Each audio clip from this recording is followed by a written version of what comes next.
സഹോദരന്മാരെ, ഇന്നലെയോ ഇന്നുമായി സോഷ്യൽ മീഡിയയിൽ ഒരു ഫോട്ടോ ഇങ്ങനെ പ്രചരിക്കുന്നുണ്ടല്ലോ, നിങ്ങളെല്ലാം കണ്ടിട്ടുണ്ടാവും എന്ന് വിചാരിക്കുന്നു. ആ ഫോട്ടോ മറ്റൊന്നുമല്ല, എന്താണെന്ന് വെച്ച് കഴിഞ്ഞാൽ സുന്നി മഹല്ലുകളുടെ, ആയിരക്കണക്കിന് മഹല്ലുകളുടെ കാദിയാർ ജമാഅത്തെ ഇസ്ലാമിയുടെ ഇഫ്താർ സംഗമം ഉദ്ഘാടനം ചെയ്യുന്നു. എന്നാലും ചോദിക്കും അതിലെന്നാ വലിയ കാര്യം, അത് സാധാരണ തന്നെയല്ലേ? ആയിക്കോട്ടെ, അത് സാധാരണയാകാനാണ് സാധ്യത. കാരണം കാദി എന്നെല്ലാം പറഞ്ഞു കഴിഞ്ഞാൽ ഇപ്പോൾ ഒന്നും അല്ലാണ്ടായിട്ടാണ് ഉള്ളത്.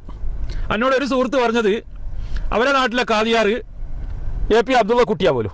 ഞാൻ ചോദിച്ചാൽ അങ്ങനെയായ എന്നാൽ പറഞ്ഞാൽ അവിടെ ഭൂരിപക്ഷം AP അബ്ദുള്ള കുട്ടിനെ അംഗീകരിച്ച് അതുകൊണ്ട് ഭൂരിപക്ഷമായിട്ട് ഓരോ കാദിയാക്കി വെച്ച് തന്നെ. ഞാൻ നല്ല കാര്യം തന്നെ.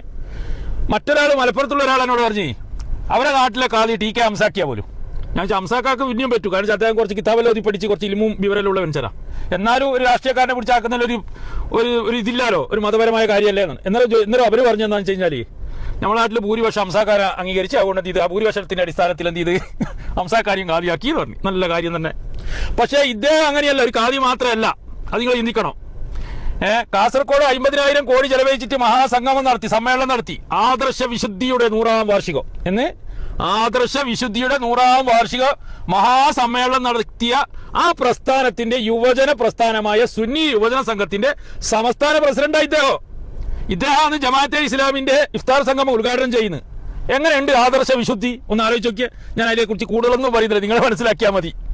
അതിന് മറ്റൊരു കാര്യം കൂടിയുണ്ട്, അതിന് വേറൊരു ഫോട്ടോയും കൂടിയുണ്ട്. അതെന്താണെന്ന് വെച്ച് കഴിഞ്ഞാൽ ഈ സുന്നിയായ ഈ ആദർശ വിശുദ്ധിയുടെ അമരക്കാരന് ഇമാം നിൽക്കുന്നു, പിന്നിൽ നിൽക്കുന്ന ആരാ? ജമാഅത്തെ ഇസ്ലാമിക്കാരനോ മുജാഹിദുകാരനോ? എന്നാൽ അവർക്ക് ആദർശമൊന്നും ഇല്ല.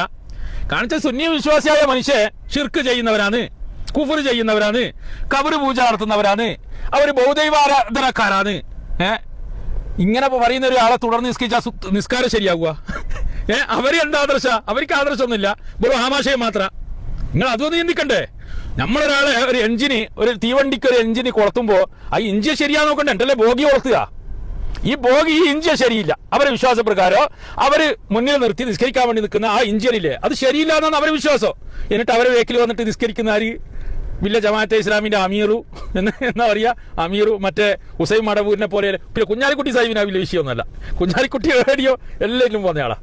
അത് കുഴലിന്റെ വടിയ വഴിയായിട്ട് പണ്ടേ അങ്ങനെയാണ്. പക്ഷേ വെച്ചാൽ ഇവർ ഈ ഉത്തരവാദിത്തപ്പെട്ടവർ ഈ കുഴലിന്റെ വടി വഴിയാക്കാൻ വേണ്ടി പറ്റുവാ?